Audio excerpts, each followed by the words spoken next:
Nella NG officiel. Nella NG. Écoute, like et abonne-toi à Nella NG officiel sur YouTube. Nella NG officiel. Pour l'actualité musicale congolaise, art et divertissement, écoute la voix d'or. Nella NG te dit toute la vérité. Les nouvelles de Mutamba ne sont pas bonnes. Nous avons une très mauvaise nouvelle à vous annoncer. Du moins, jusqu'à hier. Donc, la vidéo que je vous poste aujourd'hui n'a que 12 heures du temps. Et dans la même vidéo, la dame qui a porté l'habit mauve là, elle a aussi un message pour Constant Mutamba. Une prophétie pour Constant Mutamba. Vous vous souvenez, la prophétesse Yvette du Cameroun en avait parlé. Alors, si vous suivez ce que cette prophétesse a dit et vous essayez un peu de rentrer sur ma seconde chaîne réseaux sociaux Buzz et même sur la NG officielle dans une vidéo qui date d'une semaine, vous allez voir que ce que la prophétesse Yvette avait dit et ce que cette prophétesse dit, ça va dans le même sens. Mutamba ne va pas bien. Mutamba risque de mourir. Une très mauvaise nouvelle. Dans cette même vidéo, j'ai un live que vous êtes en train de voir à côté. Il y a de la corruption.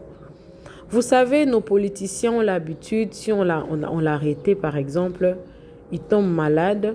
Bon, ce sont de fake maladies pour être évacué à l'étranger. Mais si vous remarquez, Constant Mutamba avait tout le moyen de fuir, mais il est resté parce qu'il croyait à son innocence. Et il a un esprit de Lumumba. C'est vraiment le fils du pays, c'est un patriote. Alors, dans cette vidéo, je vais vous donner toutes les informations de Constant Mutamba, y compris la prophétie, une nouvelle prophétie. Toutes les informations. En tout cas, la dernière nouvelle de Constant Mutamba, qui date d'hier, 8 octobre 2025. Je vais vous donner ici. Alors, dans la même file d'idées, si vous avez de rêves que vous ne savez pas comment interpréter, ou vous avez des personnes qui interprètent pour vous, mais que toutes ces personnes-là n'arrivent pas à vous convaincre, nous avons le pasteur Daniel Waxon. C'est lui également. Il a reçu une parole de la part de l'Éternel. Dieu lui a mis un don en lui. Ces dons-là, Dieu l'a donné. Il a donné une parole en disant que il a mis des rêves au travers ses enfants. Mais la personne qui doit l'aider à décortiquer ces rêves-là, c'est lui, le pasteur Daniel Waxon. Alors, sa chaîne, c'est Healing Sermon Waxon. Mais dans le détail, la vidéo qui va suivre, vous aurez des détails de tout ce que vous avez besoin, y compris son numéro. Mais si vous n'arrivez pas à le joindre, regardez dans la description de ma chaîne. Vous allez voir mon numéro. N'hésitez surtout pas de me contacter. Moi, je vous mettrai en contact avec lui. En tout cas, n'hésitez surtout pas. Et puis, le service est gratuit. Lui, il a tout un service, en tout cas, d'interprétation des rêves, healing, deliverance. N'hésitez surtout pas de me contacter. Je vous mettrai en contact avec lui. Le service est totalement gratuit. D'ailleurs, vous n'avez pas besoin, en tout cas, de donner votre nom. Parce que lui, il a reçu cette parole-là de la part de Dieu. Alors, suivez toutes ces vidéos. On va commencer par la vidéo de Danonon. Ensuite, on va aller dans la vidéo de la prophétie. Ensuite, viendra le live là que vous êtes en train de voir à côté là de Maître Kitenge. Et d'autres vidéos qui vont suivre après. Abonnez-vous sur Nella NG officielle. Cliquez la cloche de notification. Aimez la vidéo, commentez et surtout partagez la vidéo. Les patriotes ont besoin de savoir qu'est-ce qui se passe avec Mutamba. Suivez cette vidéo, moi également je suis avec vous. Suivez. L'orientation prophétique en ligne est un service prophétique où le Saint-Esprit utilise le pasteur Daniel Waxon par la grâce de Jésus-Christ pour guider les enfants de Dieu. Vous entrez dans notre studio face à face avec l'homme de Dieu pour des prières d'orientation et de délivrance. Shalom ma soeur, shalom mon frère, c'est pasteur Daniel Waxon de l'église de la Trinité de Dieu très haut en Afrique du Sud. Nous sommes un ministère de guérison, de délivrance et de messages prophétiques. Nous avons ici un service très important sur l'interprétation des rêves. nous interprétons les rêves de nos frères et de nos sœurs de différents coins du monde. Mon numéro de téléphone WhatsApp c'est plus 27 62 791 6167. Veuillez me contacter pour qu'on puisse prier ensemble. Que l'Éternel Dieu Tout-Puissant te bénisse. Shalom.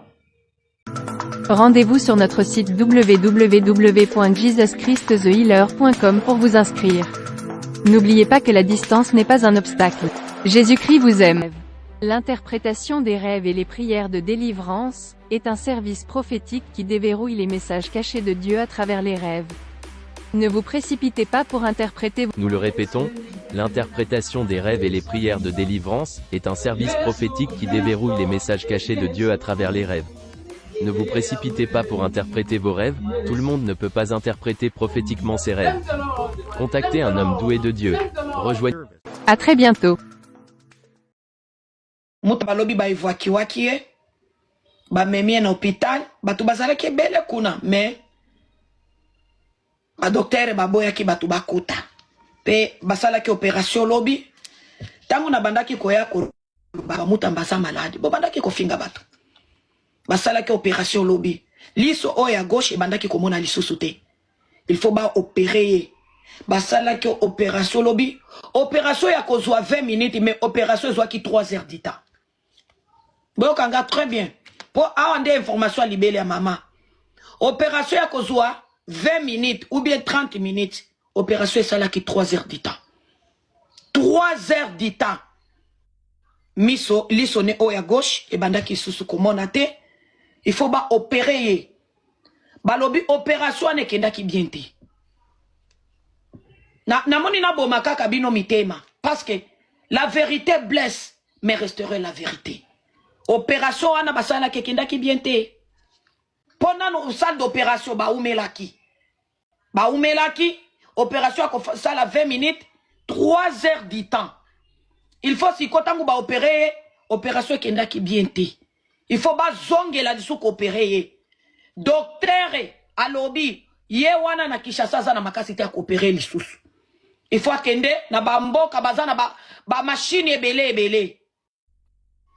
Ndebo esikoto zo senga ordonnance na mukonzi ya mboka ordonner mutamba bakende coopérer libanda opération ya mutambeke biente bobomba batutenga na yaka na vérité tole la tobonga mitema to kufa metolo ba vérité opération ya mutambeke biente sepeli sanga nzambe sepeli sanga pardon nzambe sokyo sepeli singalite Zambi wanye. Papa sepeli sanga. Papa sepeli sanga pona mutamba na ngai. Tala ta ba orfele nga na sungaka. Sepeli sanga ta pona ba orfele na yo. Yo moko lobaki na Bible. Olobi soki nga na bosani rapelenga na rapele onzambe. Sepeli sanga ata pona ba orfele na sungaka. Telemisa mutamba nzambe. Telemisa mutamba papa. Sepeli sanga. Sepeli sanga Yesu. Sepeli sanga papa. Moteme zo koma na suka. Menebi nzambe ozala kajiste. Nzambe ozala kajiste. Bapesi Emilio. Référence Emilio. Miso na etala kamosika nzambe. Mato inayo yo kaka. Papa sala. Na ebi ozana batu ebele ya kosunga kaso eza urgence. Ozana batu ebele bazozela kasi papa tolekiso eza urgence. Papa sala bikama. Nzambe il faut sala, pardon. Nzambe il faut sala, papa. Sala, papa, pardon. Olobaki yaka papa yaka nanto solo la. Olobaki to benga yo koya. To bengi yo na mulelo, papa. Makambozo ya mabe, papa. To bengi yo. To bengi yo, papa. To bengi yo Yesus kita. O kitaka. Kita. Masumu na biso kenda musika kasi lelo to kitisio papa kita. Sala bikamwa. Tokondima te leader moko tozana na mboka, papa. Yo moko ebi Kongo ndenge zolika. Mwana ya muke ya 35 balingi ba boma ya ozomona ya papa na ngai nzambe Yesu Kristo toza batu ya masumu lokola nga parmi batu ya masumu nga naza numero 1 kasi lelo papa tia masumu na ngai nyoso limbisa Yesu Kristo limbisa papa na ngai naza maboko polene na senge pardon po ya mutamba papa nakoki ata kozala chrétien na kombanda na koteya Papa soko sepeli singapo ya mutamba Yesu. Okomona nga na promettre yo papa na komanda kotea. Na kotika kofinga soko sepeli singapo ya mutamba. Yesu na kotika kofinga. Bena. Akomi kopeso makasi. Satana za la kamera kokote la biso kaka ndenge toloba. Ah, non, babi bisama kamba kokufa liboso. Akotele ma wana na hôpital. Akotele ma Vanessa na yebisio mutamba kotele ma. Nzambe akoya nzambe akokita. Balobi maloba ya mutu kozala ka bénédiction na malédiction. Il faut to bimisele bénédiction. Mutamba nazo benga yo. Mutamba niko na kuita. Bakoko simo kimbangu. Mama kimpa vita papa Lumumba. Bo telemisa mutamba. Papa Chichi. Telemisa mutamba. Il faut telema. Lelo ako telema. Ako kufa te. Il faut telema ko telema. Toko benga nzambe ya likolo ako kita. Toko benga bakoko na sama bele bako telema. Awazi kufa. Bongo. Nazomona liwate. Nazomona victoire. Victoire. Biso siko peuple congolais. To motivé batu. Batu ba kende mutamba ba kende ba traité. Nous sommes fatigués. Vanessa, zwa courage le kinanga. Yondo pesa kanga courage mama so. So binga ngana za kananga faible na kobanda ko ya kolela. Ola musinga 5h du matin. Congo telema. Congo telema. Congolais telema. Aya makama mene zali susute. Nzamba zali liboso. Me bis bino pe na sima. Bolata ba mama ba papa bana bokende ba kosala bino eloko moko te. Congolais telema makambo ya ba mena wa oui liboso ya hôpital wana bobandi ko sambela mena minito mutu nyoso atelema tozo ganga victoire libanda tolingi to mona plaît liboso ya clinique wana victoire ba mona que Congolais aza présent que Congolais lingi mutamba parce que mutamba lingi Congo. Mutamba lingi Goma, Mutamba lingi Est, Mutamba lingi Ouest, Mutamba lingi Centre, Mutamba lingi Congo Mobimba. Mutamba ce n'est pas une partie, oh parce que naza Muluba, naza soki Mukongo, non. Mutamba c'est le Congo. Congo, toza tata moko, maman moko. Donc Congolais, telema.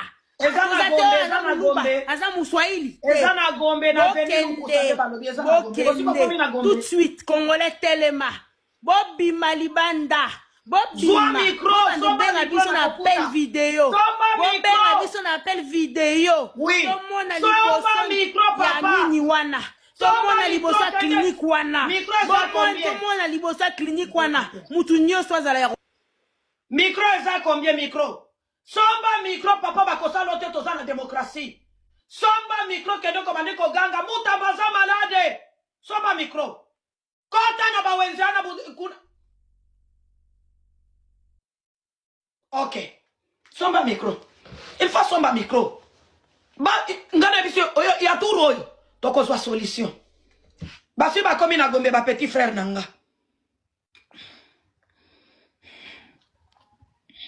Asomba micro. Na benga yangai na ba micro na ndaku. Na zo kango micro. Eh benga bandeko ba somba micro. Modérateur, nazo benga bango kasi koyo zela. Na 5 micro pour la marche, na babi misango lelo. Babi misa micro, ba somba micro na munoko. Résistance. Solution ko somba lelo. Merci beaucoup.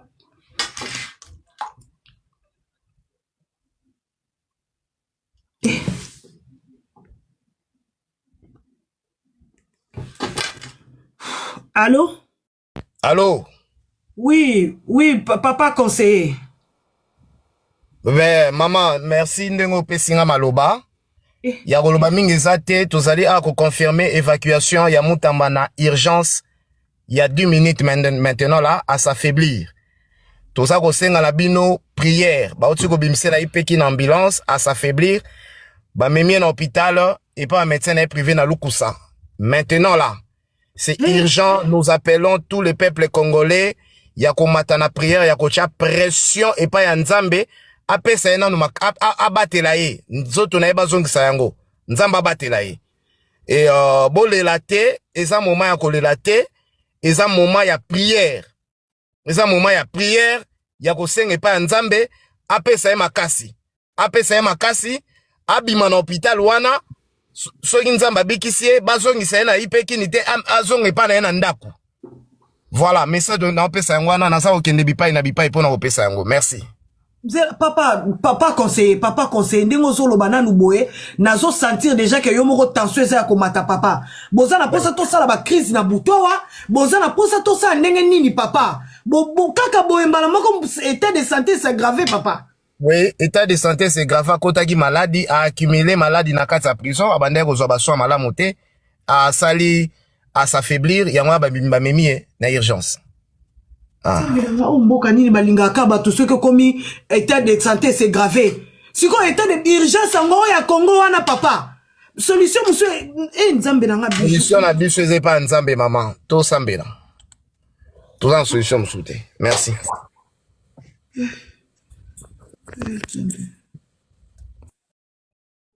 Nzambe. Nzambo za wapi? Nzambo za wapi Nzambo za wapi? Nzambe Nzambe bonsoir ma bijou Nzambe alola nini yango balingi basala biso boye nini yango basala biso boye na kosa mutambala biso nini Nzambe nini tela biso likambo Nzambe tela biso likambo Nzambe laisa biso ata bikambo ata bola suka Nzambe talela ata bolama kosa mutamba Nzambe la ngai tala ata onyo asalelaki yo Nzambe tozosenga lisungi utepana o papa mutu mosusu akosunga biso te ezakaka ya kosa mutamba Nzambe osala biso boye te.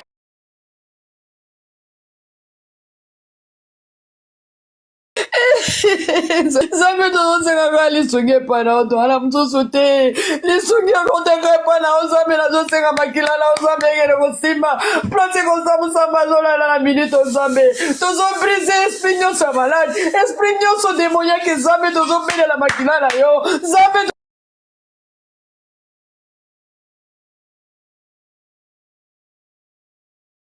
zwa contrôle Nzambe tozosengaka makila na Nzambe ekende kobrise esprit demoniake oyo nyonso milimo mabe bazotinda na kati ya via kosa mosamba Nzambe tozobrise yango na kombo na Yesu papa tozobelela makila na yo papa pena passe message ya Constant Mutamba. Mais bien aimé dans le Seigneur, le long nalali molimo na Nzambe ezotalisanga. Namoni bandaku amboka ndenge ezalaka. Et na kati nango na bandeko komona moto ezopela. Namoni moto ndenge bato amboka ndenge bayetolaka moto na butu et ndenga pe namonaki. Tango namoni na badi kopusana mpona ya kotala moto oyo bandeki kopela na kati ya ndaku me libanda te. Etango nakomi na porte namoni moto atelemi na porte. Natala boye ezalaki papa Simon Kimbangu aliputa moto atelemi na porte. Mais bien aimé dans le Seigneur nga na tuni te naluki nakota na kati ya ndaku mpona tala moto oyo alalaki.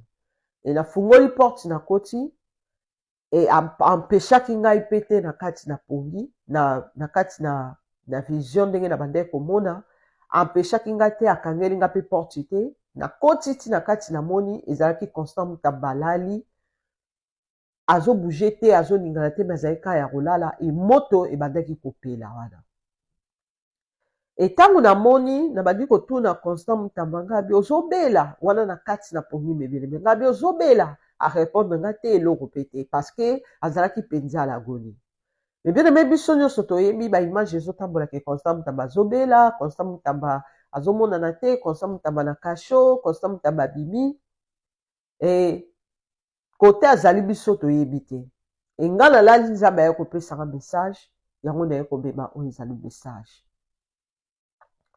Tango nabimi na telemi libanda nabandi kotuna papa Simon Kimbangu nga lobi namoni Constant Mutamba alali me nazotuna ye azorépondre nga te abi Constant Mutamba bazotraite aza gravement malade Constant Mutamba bazotraite e bien aimé eloko oyo atiraki nga na kati na pongi ndenge Nzambe abanda otalisanga komona ke traitement ya Constant Mutamba e mutu oyo azotraite eza moto ya pamba moto ezotraite e ye azalaki kaka ya kolala docteur te eloko te moto ezotraite moto ya pamba moto ezotraite Et tant on a bimi na tuni o ezali papa Simonga lobi ah moto mutu traité mais docteur aza kuna te eloko te azali abi oui kala mingi ta koyoka bien akose rétablir mais aza président te ye aza président te ye aza roi du 20 te bato ebele bazolobaki aza roi du 20 mais aza roi du 20 te akozala pe président ya mboka Congo te mais bien aimé ntango nayoki mongala bandisko na kati na pongi nazongala tuna pour la deuxième fois bamoko na lamuki nazalaki na pongi peuple de Dieu ntango na lamuki e nabondele pa na nzambe e molimo na nzambe ayebisinga Constant Mutamba akozala président te na kati na mboka Congo abengami te po azala président Constant Mutamba aza mutu akotravaille pembeni ya président mais abengami te azala président mais bien aimé dans le Seigneur et nabadi kotuna nzambe ngabi mais pona nini bitumba nyonso oyo aza nango ya makasi boye abi bitumba oyo yeli ye eza bitumba oyo ye moko amilukeli molimo na nzambe ebandi koloba na ngaki bitumba oyo ekomeli Constant Mutamba eza bitumba oyo ye moko amilukeli eza bitumba ngai nzambe nalukeli ete mais eza bitumba oyo ye moko alukeli bisika akendaki kokotisa makolo na ye bitumba wana euti kuna nde baatake ye bongo nde omoni baporte wana efungwami me bitumba na ye euti epa na ngai nzambe te e Constant Mutamba aza président te mais bien aimé ntango nasisi kobondela yango na ye kopase oyo ezali message mais bien aimé dans le Seigneur eza na baserviteur misusu bazwa na bamessage bazoloba ke Constant Mutamba akozala président nzambe alobi na bango Constant Mutamba akozala président mais bien aimé tika nayebisa bino message oyo nzambe atalisi nzambe alobi Constant Mutamba akozala président te malheur oyo ekomeli Constant Mutamba eza ye moko moto amilukeli yango mais bien aimé nga nalobaka message oyo nzambe atalisi oyo nzambe atalisi te naloba yango te nabangaka kanda ya nzambe nabangaka monene na nzambe bible ezoloba na biso ndoto oyo oloti loba yango ndenge oloti kolongola te kobakisa te bebe neme yango nayaka kopase message oyo nzambe atalisinga oyo nzambe atalisinga te nalobaka te nzambe alobi na nga bitumba oyo ekomi na vie ya Constant Mutamba euti epa na nga nzambe te ye moko moto amilukeli bitumba wana sikoyo omoni tala kote bazotraite traitement na ye tala kote bazotraite loba na ye abalusa misu na ye alongola misu na ye na bato oyo akendaki mpo basambela mpo na ye alongola regard na ye na bato oyo baepozaki ye maboko mais bien aimé nzambe abandi koloba na nga Constant Mutamba alongola regard na ye na bato oyo basambelaki mpo na ye na bato oyo baepozaki ye maboko e yango naye kopase message naza na kondima ekokomela oyo ezali Constant Mutamba ainsi dit l'Éternel Constant Mutamba nzambe alobi na ngai nayebisa yo obengami te ozala président na mboka Congo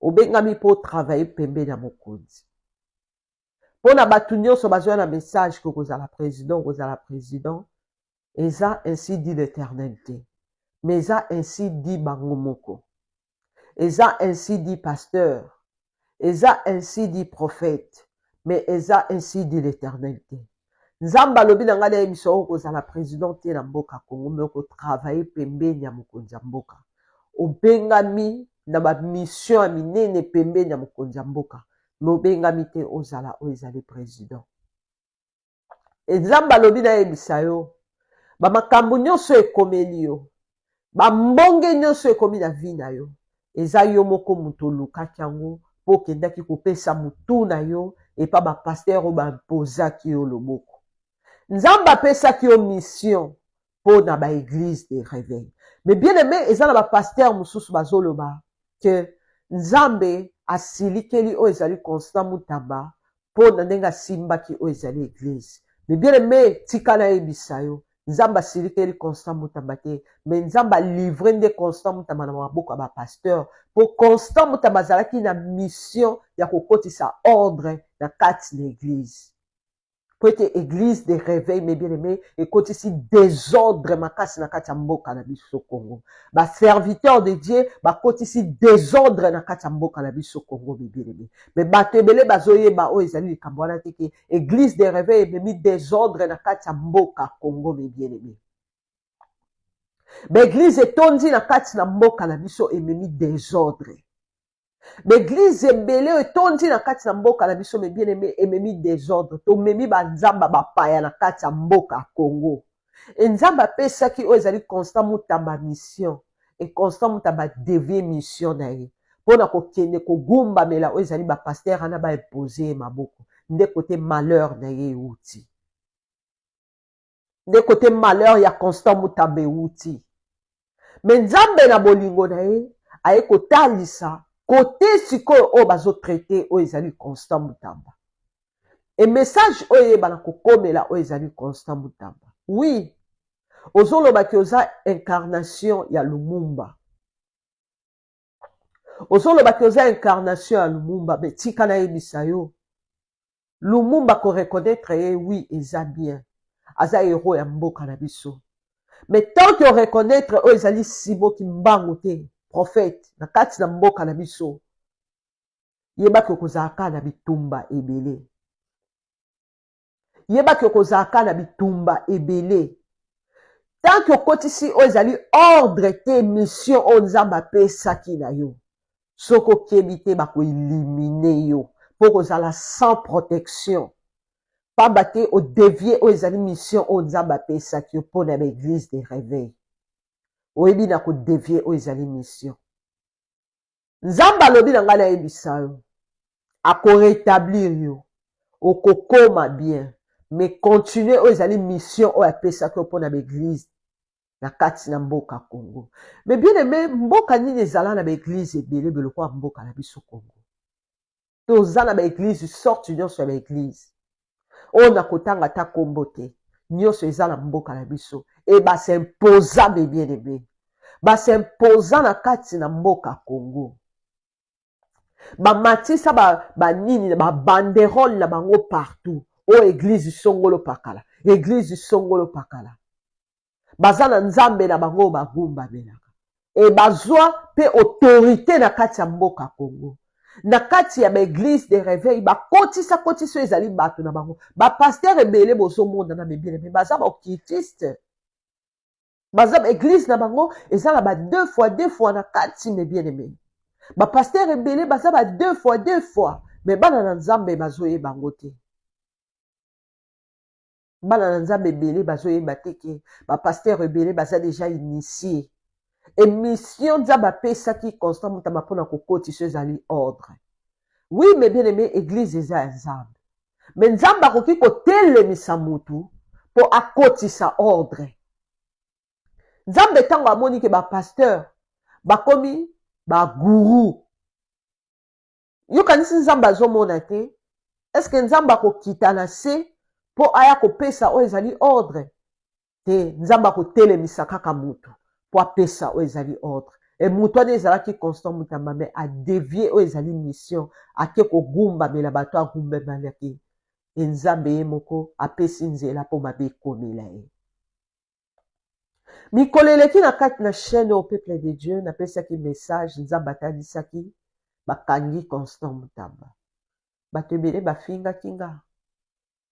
Le message à lokuta ntango bakangaki constant mutamba ebele me falaki pe boya kokoma ke message pesaki ezalaki ya solo message pesaki kokisami me boyaki kokoma te bozalaka apprécier kofinga me précier koya korectifier o ezali mafinga na bino bozalaka nango te me nzambe tozosalela aza nzambe aza na bomoi azali nzambe akosaka te azalaka toujours fidèle na batu na ye azalaka toujours fidèle na ba vrai serviteur na ye oyo atalisaka azalaka toujours nsima mpona kokokisa yango yango napesi ye merci nayebi ke message ekokomela oyo ezali constant mutamba mpe peuple de Dieu mobimba nde nalobi na kombo ya papa mpe ya mwana mpe ya molimo mosantu nde nalobi amen.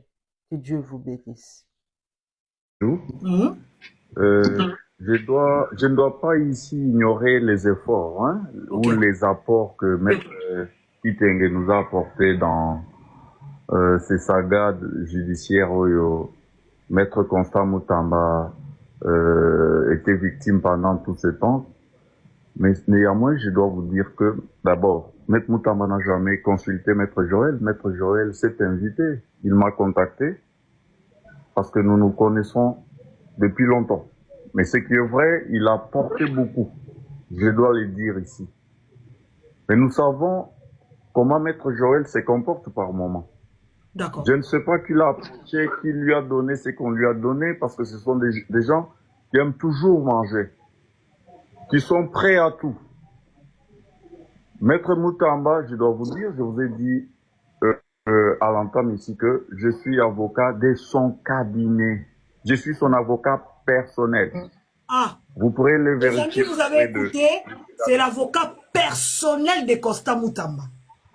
L'avocat personnel de Constant Mutamba. Donc là, il est en train de parler au nom de ministre Constant Mutamba. Il faut bien écouter. Partagez les lives. Comme ça, nous allons finir avec des lésions dit, on a dit là-bas, ceci, cela.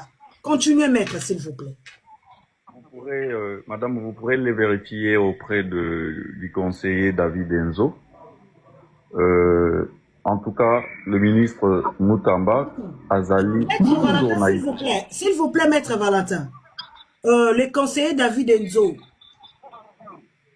il est qui en fait dans le cabinet de ministre Constant Mutamba? Nous voulons aussi avoir cette confirmation parce qu'à un moment, il y a eu quand même de lésions dites dans les réseaux sociaux, de gauche à droite. Est-ce que vous pouvez nous détailler la mission de David Enzo, s'il vous plaît? David Enzo est le plus proche du ministre Mutamba. David Enzo était conseiller nommé par le ministre Mutamba dans son cabinet au ministère de la Justice de la République démocratique du Congo.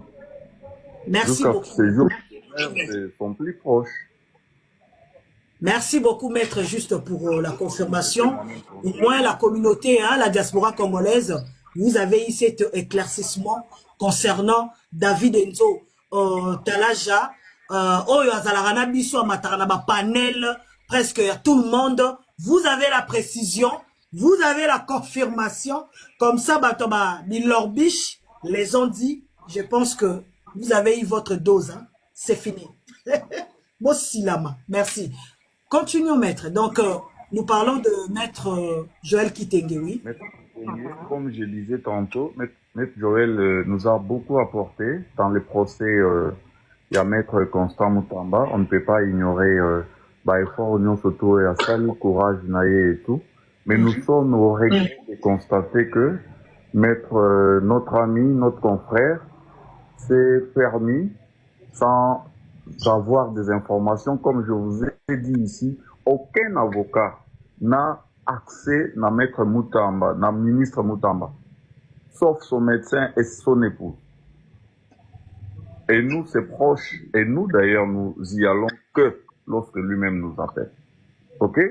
Et maître Kitenge, je dois vous dire que Atikala Kokutana, la ministre Mutamba, depuis que le ministre Mutamba Azana Ipeki.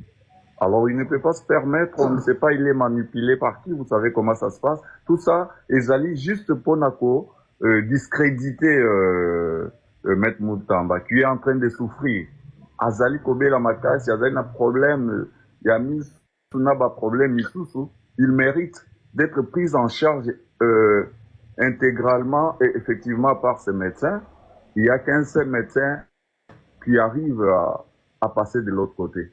Maître Kitenge, atikala kokende na ipeki ntepe kuna accès égalité.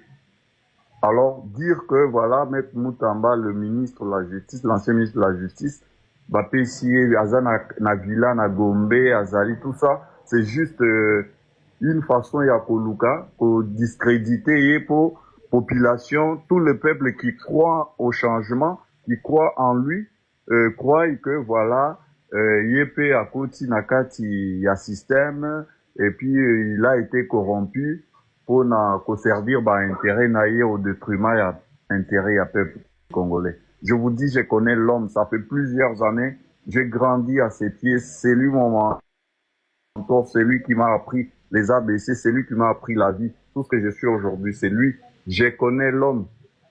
C'est un homme intransigeant, il ne peut jamais céder. Il ne peut jamais céder, sinon ceux qui ont...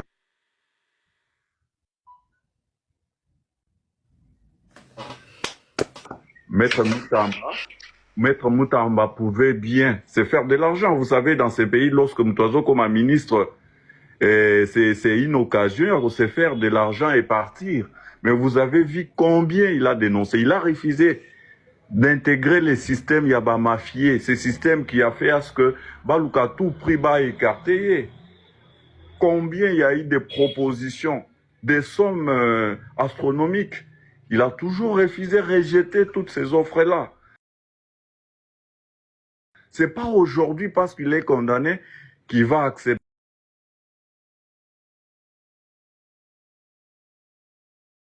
à la placer à la résidence surveillée conformément à la loi. Et Zali, secret de Polichinelle, tout le monde sera informé.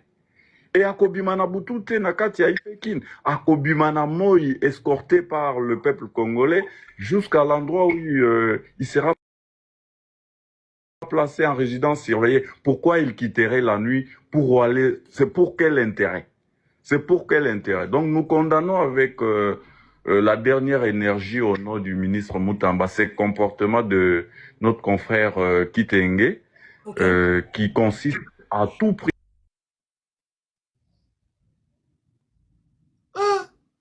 Les amis, vous êtes en train de suivre, hein? Boyoka, bien bon enregistrer, il faut même enregistrer ces lives.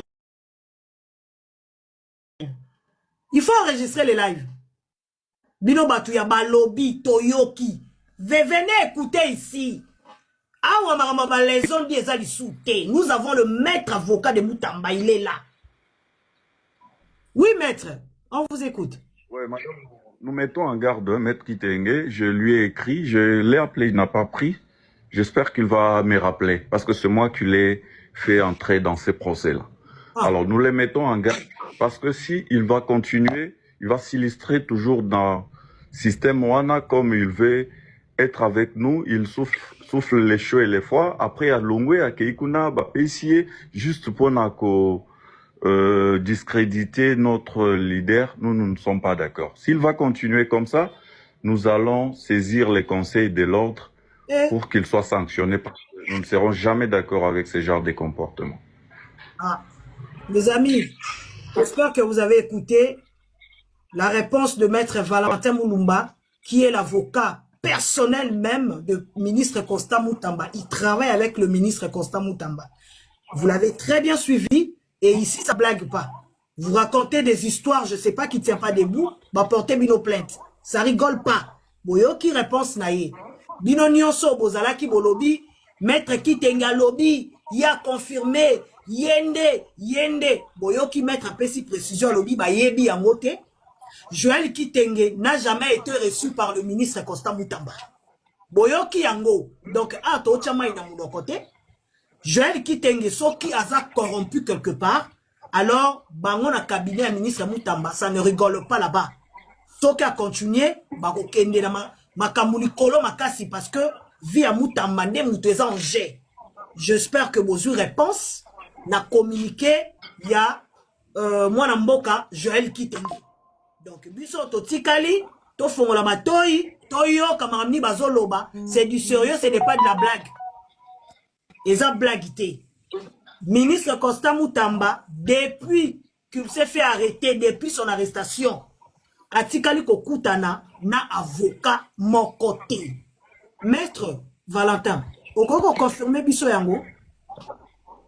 Oui, effectivement, madame, je vous confirme qu'il n'y a que l'épouse du ministre et le médecin Oyubazana Aksenaye. En dehors de ces deux-là, il n'y a personne et encore personne. En privé, je peux vous envoyer le message de la plupart, il y a avocat, Oyo, Bazali, Nakati, procès, Wana, Oyo, Bazali, Koluka, comment est-ce qu'ils peuvent entrer en contact avec le ministre? Alors, Joël ne peut pas se permettre, il y a Koluka, d'où est-ce qu'il a tirer tout ça, abandonner le bâtiment, voilà, le ministre, Azanaka, qui a villa, ce qui luxueux, ce qui quoi. En tout cas, nous sommes indignés en écoutant ce genre de choses. Nous ne sommes pas d'accord avec lui. Je le répète ici, je ne le menace pas, mais je saisirai. Nous serons obligés de saisir les conseils de l'ordre pour dénoncer, les conseils de l'ordre du barreau pour dénoncer ces comportements-là. Parce qu'il n'est pas mandaté. En droit, on dit, nul ne plaide par procureur. C'est-à-dire, vous ne pouvez pas agir au nom et pour les comptes de la personne qui ne vous a pas mandaté. Il n'est pas mandaté, il n'est pas porte-parole du ministre Moutamba pour se permettre d'aller commencer à propager les faux bruits. Bilo wazo salawana izali infraction, izali ba faux bruit, izali indignité, les conseils de l'ordre peut les poursuivre et les radier même, l'enlever la qualité d'avocat. Parce qu'un avocat, c'est une profession noble, c'est un monsieur qui doit se respecter. Il ne peut pas aller donner des informations qui ne sont pas vraies. Il a tiré ça de qui et d'où. Parce qu'il n'a jamais rencontré M. Moutamba jusqu'à ce jour, le ministre de la Justice. Ok, merci beaucoup, Maître Valentin Mouluma. Nous allons avancer avec votre question. Maintenant, le ministre Constant Moutamba, Bino avocat, Bozomo n'a été. Deux personnes, sa femme et le médecin. Je ne sais pas, situation wana. Pour na Bino, avocat na ye. Est-ce que esa situation moko il y a normal et pas na Bino ou je sais pas et donc nous parce que biso toza juste peuple, petit peuple. Biso zo déranger biso que avocat na ye mon a été. Bon, yo za l'information, il y a sûr au copé sa biso na côté na Bino, ça sera quoi la procédure? Parce que Bozomo a été, c'est quoi la suite en fait de l'arrestation à Constant Moutamba? En effet, madame, ce qui est vrai, c'est que tout ce qui se passe est en violation de toutes les règles de droit. Parce que il est prévu que ceux qui soient condamnés à cette peine de travaux forcés, parce que je dois rappeler ici que Bakelinibe ko Bazali Kobenga législateur, en mettant en place peine et travaux forcés, ils n'ont pas donné la procédure ou ils n'ont pas expliqué comment est-ce que cette peine va être appliquée. Mais en réalité, Maître Moutamba doit être placé en résidence surveillée. C'est-à-dire lorsque vous êtes condamné directement, le même jour, aux Ali Kozonga et Panayo, pour être Oebako, exécuter peine yango, tu dois piriger la peine chez toi à la maison. C'est-à-dire que tu es là, tes déplacements, tes mouvements sont surveillés. Il y a peut-être des policiers qui sont là, qui sont en train de surveiller comment est-ce que tu vas piriger cette peine chez toi à la maison, comme il est bien dit, en résidence surveillée. Mais ce qui est curieux, Maître Moutamba, c'est un ancien ministre de la Justice. Vous vous en doutez. Ministre de la Justice qui a servi ce pays avec dévouement, avec loyauté, à ses risques et périls. Combien de fois il a échappé à la mort? Combien de fois il a été empoisonné? Nakati Ambokaoui. Tout simplement parce qu'il était en train de traquer les mafieux. Tout ce qui se passe aujourd'hui, Madame Ezali, règlement des comptes. Mboka Nabiso, le problème, c'est qu'on ne veut pas que Mboka ait changé. Il y a un groupe de gens, Bazanakati a magistrature, Bao magistrat, Bazanakati a politique, Bazanakati a secteur nyonso. Ces gens-là, ils ne veulent jamais Mboka ait changé. Moussara Nabango Eza, Oza nommé, Yara na Yolia et Simakende. Yiba na Yondengo Lini, Kota na système Nabango, Bolia ensemble, mais lorsque M. Moutamba a été nommé, connaissant bien, parce qu'il est avocat, je dois rappeler ici, Kaza avocat des professions, Banda Kosala qui est avocat, Aeba qui batunyo Sowana na ba manœuvre et tout, Oyo Basala Nakati Amboka. Et lorsqu'il a été nommé, il s'est fixé des objectifs. Il a dit que Mboka Oyo Zamboka Nabito, Tozali Namboka Moussousouté. Pourquoi on ne peut pas se mettre comme Mao Nella NG officiel. Nella NG. Écoute, like et abonne-toi à Nella NG officiel sur YouTube. Nella NG officiel. Pour l'actualité musicale congolaise, art et divertissement, écoute la voix d'or. Nella NG te dit toutes les vérités.